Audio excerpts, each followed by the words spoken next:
देखो बुआ, क्लास 9 में पढ़ना है पैरेललोग्राम, यानी पैरेललोग्राम इसको पढ़े ले आता है ना, PARA पैरेललोग्राम। पैरेललोग्राम का मतलब होता है समानांतर चतुर्भुज।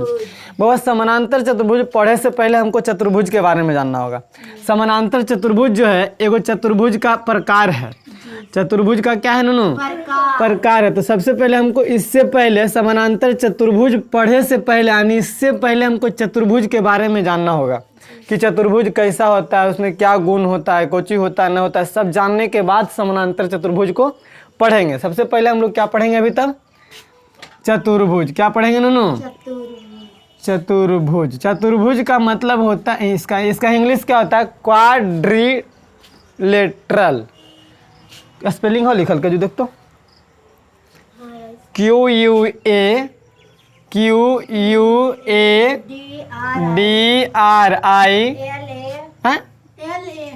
क्वाड्रिलेटरल। हाँ, LATERL न रे, AL क्वाड्रिलेटरल। चतुर्भुज का इंग्लिश होता है क्वाड्रिलेटरल। अब चतुर्भुज कहते किसको? सबसे पहले परिभाषा इसका देना होगा बउआ। चतुर्भुज किसको कहते हैं बताओ तो जरा, कोई जाने? चतुर्भुज। हाँ, बस 4 भुजा से घिरे आकृति को या फिर 4 रेखाखंडों से मिलने से बने आकृति को ऐसे भी बोल सकते हैं। 4 रेखा खंडों के मिलने से बने आकृति। किताब में लिखल देखी तो, आकृति को क्या कहते हैं बाबू? चतुर्भुज कहते हैं। चतुर्भुज कहते हैं। लॉक कर देना, लॉक कर दे, ऐसे लाइट ज्यादा हो तो। 4 रेखाखंड को मिलने से बनी आकृति को क्या कहते हैं? चतुर्भुज। जैसे देखो एग्जाम्पल बाबू, एग्जाम्पल है चतुर्भुज। 4 रेखाखंड, एक रेखाखंड हुआ। रेखाखंड मतलब रेखा के टुकड़ा, इसकी लंबाई निश्चित होगी, यानी 5 सेंटीमीटर, 2 सेंटीमीटर, 3 सेंटीमीटर, उसी को तो रेखाखंड कहते हैं।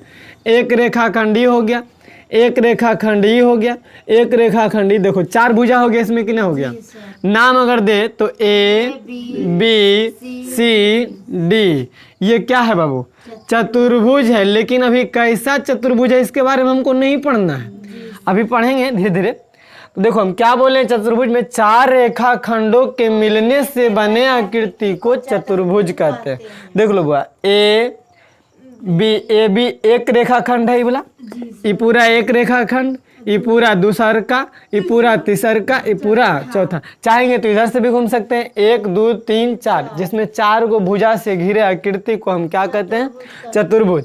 चतुर्भुज में कुल शीर्ष कितने होते हैं बाबू? शीर्ष मतलब ऊंचाई। जैसे देखो एक शीर्ष ये वाला हो गया, एक शीर्ष ये वाला हो गया, एक शीर्ष ये, एक शीर्ष ये। चतुर्भुज में 4 शीर्ष कितने बाबू? यानी शीर्ष A भी है बाबू, B भी है, C भी है और D, ये सब क्या है? शीर्ष है। बात समझ में आया कि नहीं आया? अब बात करते हैं भुजा के। चतुर्भुज में कई भुजा नूनू? 4 भुजा। अभी हम लोग समझे 4 भुजा, 1 2 3 4। तो पहले मान लेते हैं AB भुजा, भुजा AB, उसके बाद BC, BC के बाद CD, उसके बाद AD या DA, नहीं, या फिर इधर से बोलेंगे तो AB AD। 4 को कौनों लिख देंगे, 4 को तो भुजा होता ही होता है, कोई दिक्कत नहीं ना। अब वो चतुर्भुज में कौन भी 4 को होता है, देख लीजिए। नहीं है, एगो कोण यह है, एक कोण, 2 कोण, 3 कोण, 4 कोण। यानी हम कोण भी बोल सकते हैं, angle A, angle B, angle C, angle. और हम लोग अभी त्रिभुज में पढ़े थे कि एंगल A को हम DAB भी बोल सकते हैं, एंगल B को ABC भी बोल सकते हैं, एंगल C को BCD या DCB कुछ बोल सकते हैं। आप लोग त्रिभुज में पढ़ चुके हैं ये सब चीज। चलिए, तो कोण के बारे में, चतुर्भुज में कै गो कोण बउआ? 4 गो कोण। शीर्ष कै गो? 4 गो। चतुर्भुज में भुजा कै गो? 4 गो।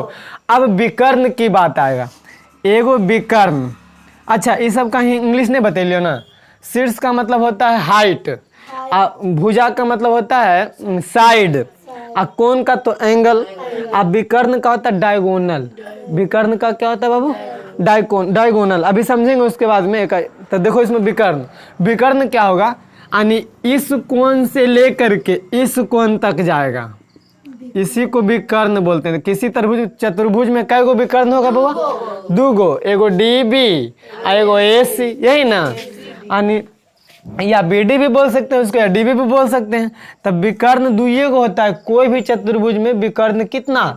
2 गो, डी बी। या दूसरा का कौन है बाबू?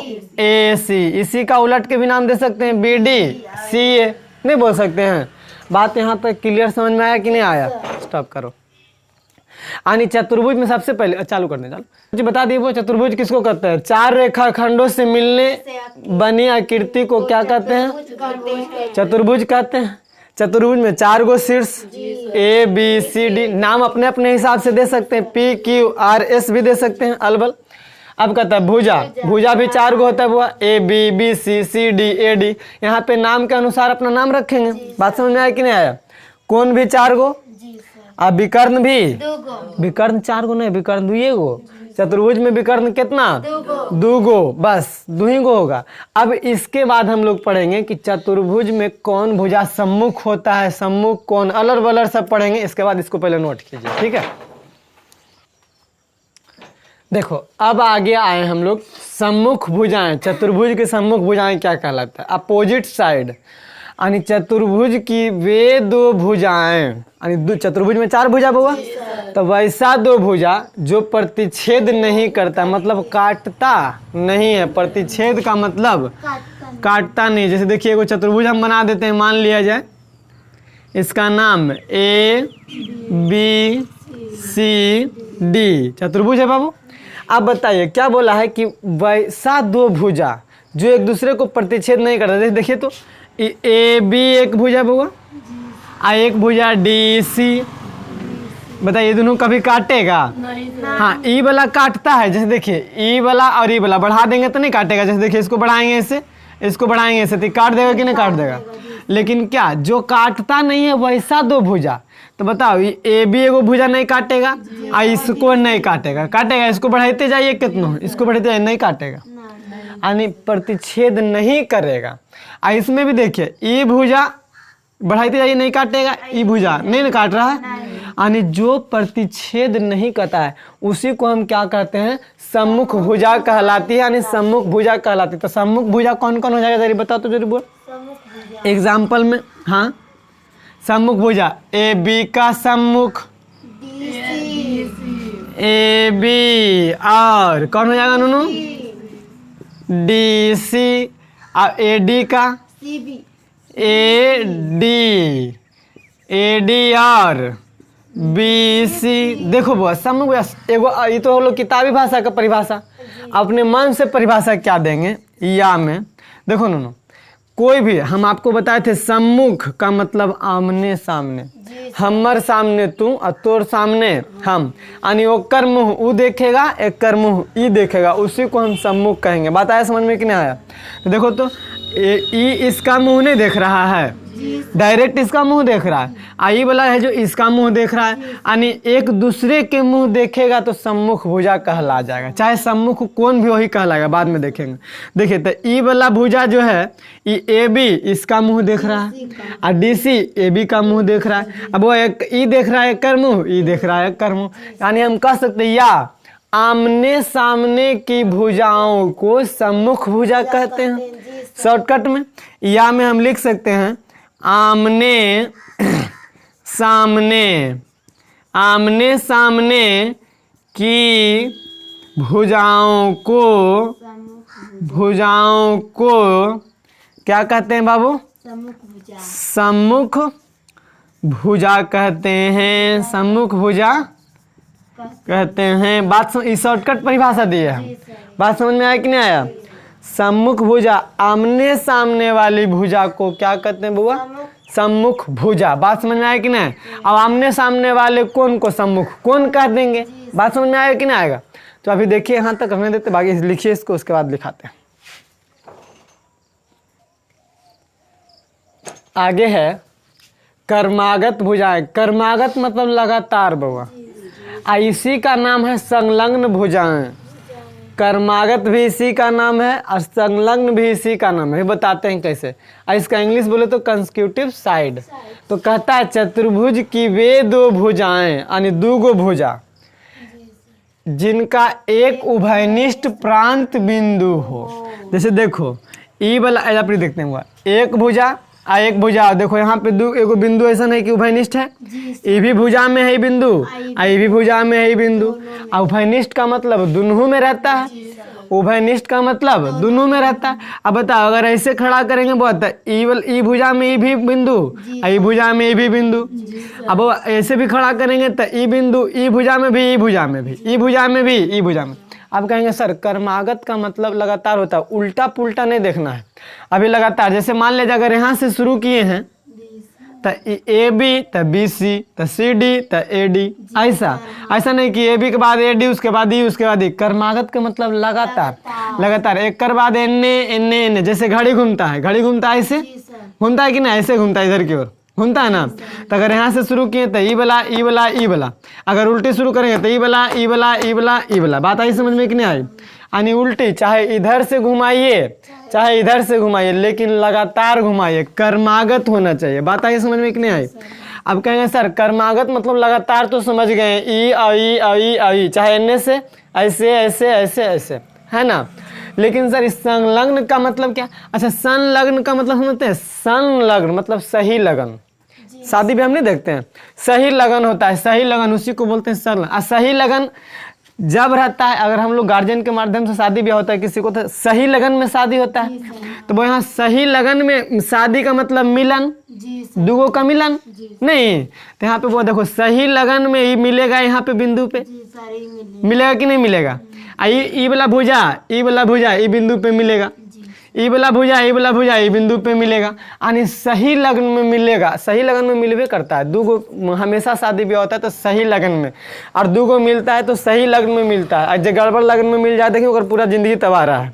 इसलिए देखिए शादी ब्याह में हम लोग पंडित से दिखाते पत्र कि लगना सही है को कि ना को, तो उसी को बोलते हैं संलग्न। बताया समझ में? यानी सही लग्न में लगातार क्रम में, इसी को बोलते हैं संलग्न भुजाएं, इसी को बोलते हैं लगातार भुजाएं। बात समझ में आ गया कि नहीं आया? अब एग्जाम्पल में इसका हम ले लेंगे तो संलग्न का एग्जाम्पल में क्या हो जाएगा? देखो तो जरा, एगो ए बी तो इसके लगले बी सी, नहीं ए बी तो आर बी सी संलग्न है कि नहीं है? ए बी और बी सी संलग्न है। अब बोलिए बी सी और सी डी संलग्न है कि नहीं है? सी डी और सी डी और ए डी भी बोल सकते हैं, नहीं बोल सकते हैं बुआ? सी डी और ए डी, उल्टा भी चाहे कुछ देखो, सी डी और ए डी यही बिंदु पर नहीं मिला, पहले ही बिंदु फिर ही बिंदु फिर ही बिंदु आया ना। सी डी और ए डी, और फिर ए डी और ए बी, नहीं ए डी और ए बी, इसको उल्टा भी लिख सकते थे हम, ए बी और ए डी। अब इधर से शुरू करते, जैसे इधर से ए बी और बी सी लिखे, अरे लिखे बाद में, पहले समझ ले। ए बी और बी सी लिखे ना पहले, तो वो हम ए बी और ए डी लिख सकते थे, उल्टा घूमेंगे लगातार, एक कर बाद ई वाला, एक कर बाद ई वाला, एक कर बाद ई वाला। लेकिन हम लिखे A B B C C D D A, ऐसे ना लिखे हैं। तो वो ये लगातार हुआ, आप ऐसे भी ले सकते हैं, इधर से भी, जैसे मर्जी वैसे। तो लगातार भुजाएं किसको कहेंगे? समझ में आ गया?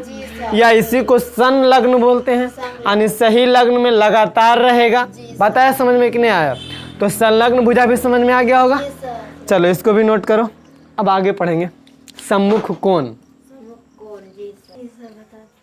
देखो सम्मुख कोण अगला है, सम्मुख कोण यानी इसका इंग्लिश अपोजिट एंगल।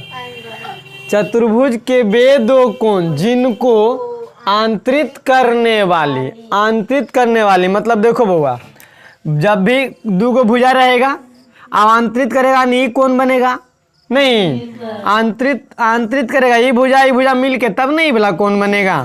आंतरित करने वाली भुजाओं में कोई भुजा उभयनिष्ठ ना हो, उसी को हम सम्मुख कोण कहेंगे। जैसे देखो ई वाला वो चतुर्भुज है, तो देखो ए बी सॉरी ई भुजा और ई भुजा, तो ई वाला कोण बना। जी सर। अगर ई वाला कोण लेंगे तो फिर ये भुजा और ये भुजा, तो देखो ई कोण में भी ई भुजा आ गया, ई कोण में भी भुजा आ गया, यानी उभयनिष्ठ नहीं होना चाहिए।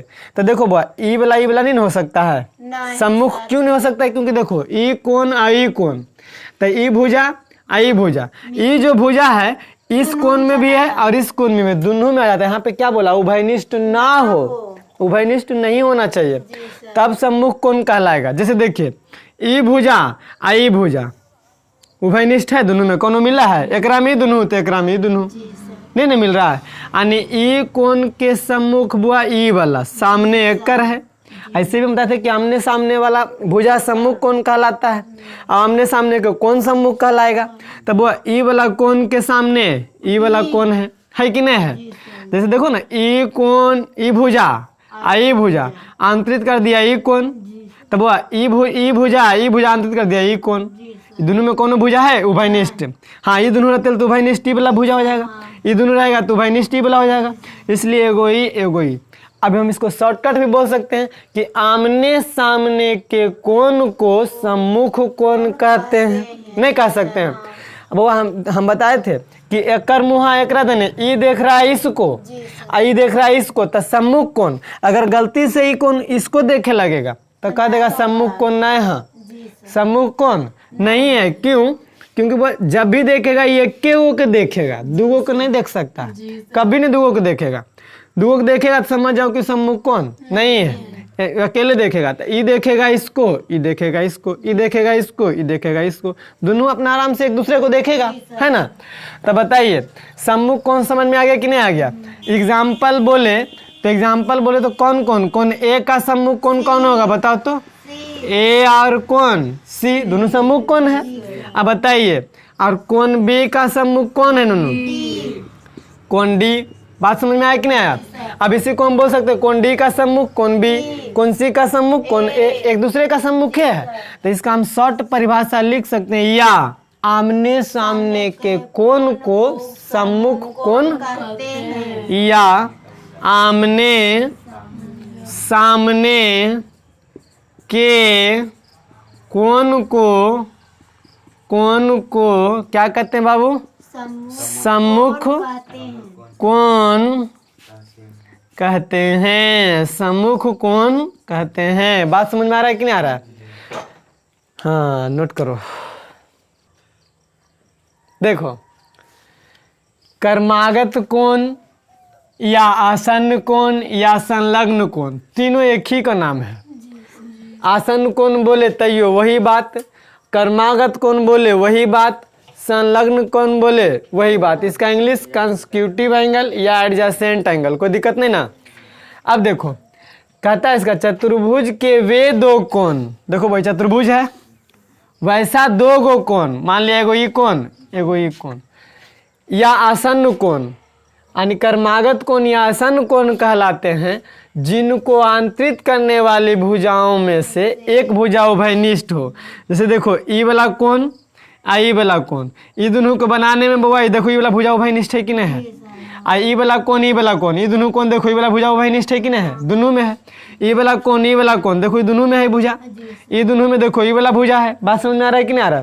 तो जिनको आंतरित करने वाली भुजाओं में से एक भुजा क्या हो? उभयनिष्ठ। ऐसे भी कर्मागत का मतलब लगातार, तो ई कोण लगातार, इसका ई। बात समझ में आया कि नहीं आया? ऐसे भी देख लेंगे कि अच्छा ई वाला भुजा ई कोण बना, और फिर यही वाला भुजा ई कोण बना, यानी ई दोनों कोण में ई वाला भुजा उभयनिष्ठ। बात है समझ में? तो ये दोनों कोण क्या कहला जाएगा? कर्मागत या आसन्न या संलग्न। आसन्न कोण बात समझ में आ गया? आसन्न कोण ये दोनों कोण कहलाएगा, ये दोनों कोण कहलाएगा, जिसमें एक भुजा क्या हो? उभयनिष्ठ हो। बात समझ में आया कि नहीं आया? कौन कहलाएगा सर? आसन्न कोण एग्जाम्पल लीजिए, एग्जाम्पल में एंगल ए और बी नहीं ए और बी, ये दोनों, या फिर बी और ए भी बोल सकते हैं उल्टी करके, और या एंगल बी और एंगल सी हो सकता है, एंगल सी और एंगल डी, एंगल डी और एंगल ए। इतना ही तो है, नहीं है लगातार। नोट कर सकते हैं आप लोग इसको। नहीं समझ में आया? कर्मागत लगातार, कर्मागत का मतलब लगातार, A B, B C, C D, D A. एकदम सिंपल है, अभी समझाएंगे गाय की। चलो ऐसे बन वीडियो डायरेक्टर के, हाँ कहीं वीडियो डायरेक्टर ऐसे ही बनेगा। देखो, विकर्ण यानी डायगोनल कहता है चतुर्भुज के सम्मुख शीर्ष को जोड़ने वाली रेखाओं को विकर्ण कहते हैं। अब कहेगा सर सम्मुख शीर्ष तो बताइए नहीं किए आप, सम्मुख शीर्ष, शीर्ष क्या, शीर्ष बताए ना कि 4 गो शीर्ष होता है। तो बउआ जैसे देखो सम्मुख कोण जिसको बोलेंगे, एक कर सम्मुख ही है, तो शीर्ष बुआ एगो ही शीर्ष है, ए बी सी डी, तो इसका सम्मुख शीर्ष ई होगा, क्योंकि ई देखेगा इसको, ई देखेगा इसको, ई देखेगा इसको, ई देखेगा इसको। तो क्या बोला है, सम्मुख शीर्ष को जोड़ने वाली रेखाखंड। मान लिया जाए ई शीर्ष सम्मुख है, ये दोनों सम्मुख शीर्ष है, इसको जोड़ने वाली रेखाखंड को विकर्ण कहेंगे।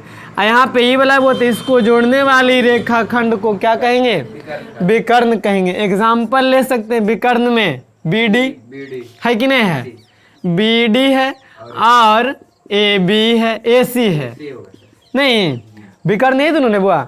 कोई भी चतुर्भुज में अभी हम बताए थे कि 2 गो विकर्ण होता है, बताए थे कि नहीं बताए थे? तो बुआ विकर्ण किस, अच्छा शीर्ष समझ में आ गया, सम्मुख शीर्ष, सामने या फिर सम्मुख कोण को ही सम्मुख शीर्ष बोले थे। आमने सामने के कोण को सम्मुख कोण कहते हैं, तो आमने सामने के शीर्ष को सम्मुख शीर्ष कहेंगे। आई बात समझ में? चलो नोट करो तो इसको, अब समझा देते थोड़ा सा। हम क्या बताएं, जो शुरू से अभी तक हम क्या क्या बता दिए, जो देखो सबसे पहले चतुर्भुज बताए। चतुर्भुज में 4 रेखाखंड से, 4 रेखाखंड के मिलने से बने आकृति को चतुर्भुज कहते हैं, बताए थे। चतुर्भुज में 4 गो शीर्ष होता है, 4 गो भुजा होता है, 4 गो कोण होता है और 2 गो विकर्ण होता है। सबसे पहले ही बताए, उसके बाद क्या बताए, सम्मुख भुजाएं। दूसरा नंबर में सम्मुख भुजाएं बताएं। सम्मुख भुजाएं मतलब कि आमने सामने की भुजा को सम्मुख भुजाएं कहते हैं, जिसमें जिसको प्रतिच्छेद नहीं करता, वही ना बताए थे। सम्मुख भुजा मतलब एगो ही, तो एगो ही सम्मुख, जो आमने सामने एक दूसरे को देखेगा उसको सम्मुख भुजा कहेंगे। और दूसरा बताएं कर्मागत भुजाएं, अगला नंबर। तो कर्मागत भुजाएं बउआ लगातार, यानी ए बी, तो बी सी, तो सी डी, तो ए डी, नहीं लगातार भुजा को कर्मागत भुजा बोलते हैं। और फिर बताएं सम्मुख कोण, तो सामने वाला कोण एक दूसरे को जो देखेगा, एक कर मुँह ओकरा देने, एक कर मुँह ओकरा देने, नहीं इससे ही नहीं लड़ाएगा, इससे ही, यानी दोनों आगे एक दूसरे को देखेगा तो समझ जाएंगे कि सम्मुख कौन है। तो सम्मुख कौन, एगो ही, तो एगो ही, एगो ही, तो एगो ही। बात समझ आए कि नहीं? एक कर सामने ही, एक कर सामने ही, सम्मुख कोण। उसके बाद बताए लगातार कोण, यानी कर्मागत कोण, इसी को संलग्न कोण बोलते हैं, इसी को आसन्न कोण भी बोलते हैं।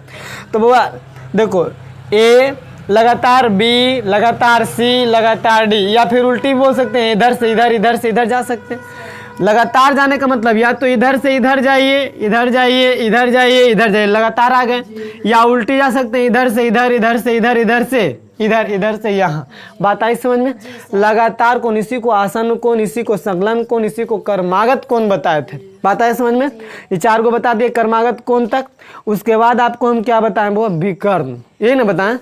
लास्ट हम विकर्ण बता दिए। तो विकर्ण में सम्मुख शीर्ष को जोड़ने वाली रेखाखंड को हम क्या कहते हैं, विकर्ण कहते हैं। यहाँ तक तो कोई दिक्कत नहीं, ये तो 1 मिनट के काम है, नहीं लो ऐसे समझाते, लेकिन सबके लिखाते गए तो लिखाते ज्यादा बेहतर हो गया। तो ऐसे खाली समझाते लोग, बुआ ओ ये चतुर्भुज के 4 गो भुजा, 4 गो कोण, खाली समझाएंगे नहीं काम चलेगा। लिखा दिए तो कोई दिक्कत नहीं, बाकी रहने देते। कल हम चलेंगे चतुर्भुज के प्रकार में, यानी चतुर्भुज कई प्रकार के होता है। अभी हम चतुर्भुज के बारे में जाने हैं। सम्मुख कोण, लगातार भुजा, एंगल, ये सब बताया है ना। अब हम कल चलेंगे चतुर्भुज के प्रकार। चतुर्भुज कई प्रकार के होता है, कितना प्रकार का होता है, समलंब चतुर्भुज, समानांतर चतुर्भुज, अलग अलग ढेर सा नहीं होगा, सम चतुर्भुज, उसको बताएंगे। ठीक है, बोल दीजिए करने देते हैं बोल क्या? दीजिए।